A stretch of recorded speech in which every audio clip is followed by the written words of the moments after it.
বলছিলেন যে লাস্ট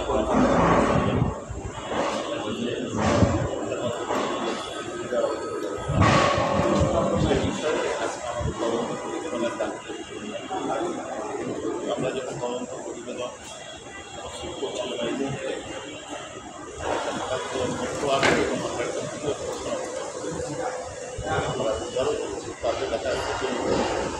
এখানে তারা কীভাবে হত্যা করেছে সেই বিষয়টা আমাদের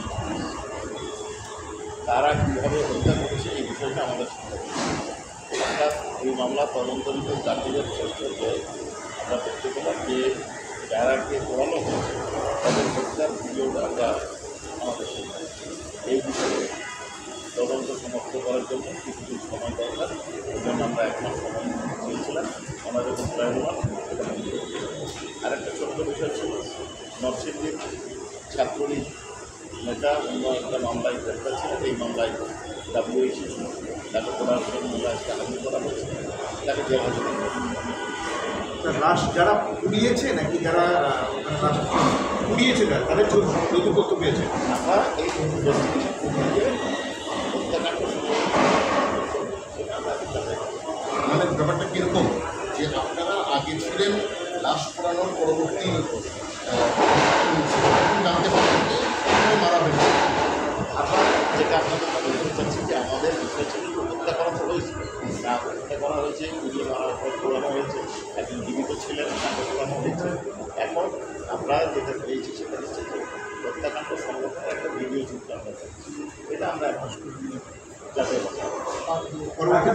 একটা প্যারোলের আবেদন ছিল কি নিয়ে আবেদনটা করেছেন সে কি সিদ্ধান্ত দিল পরবর্তী ডেট কবে দেবে পরবর্তী ডেট হচ্ছে 25 মে আর 5 বছর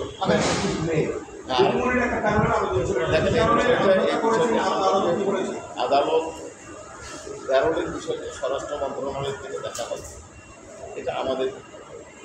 ট্রাইব্যুনালের বিবেচ্য বিষয় নয় এটা আমরা ট্রাইব্যুনাল কর্তৃপক্ষের সাথে তাদের সব মিলিয়ে আসলে কি সময় কম হয়ে যাচ্ছে না মানুষের ভিতরে তো এই নিয়ে নানান প্রশ্ন আছে একটা ভিডিও আপনারা একটা দিকে এসে পেলেন 8 মাসের ভিতরে সেটি পাওয়া গেল না এইটার ব্যাখ্যাটা কারণ এটা তো একেবারে তদন্ত করতে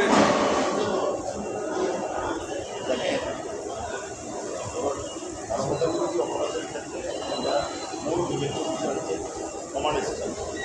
কমান্ড স্ট্রাকচারের ভবিষ্যৎ তদন্তটা আমরা তার সাথে বাকিগুলো যারা আছে যারা হত্যা করে বা অন্যান্য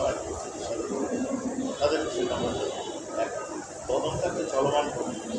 এই তদন্তে নতুন তথ্য আসে হাতের নিচে বড় হতে পারে এখন কোনো তথ্য যদি আমাদের সামনে আসে সেই তথ্য নির্ভরগুলোকে আমরা গণপরিবার দাবি করি এবং এইখানে হয়তো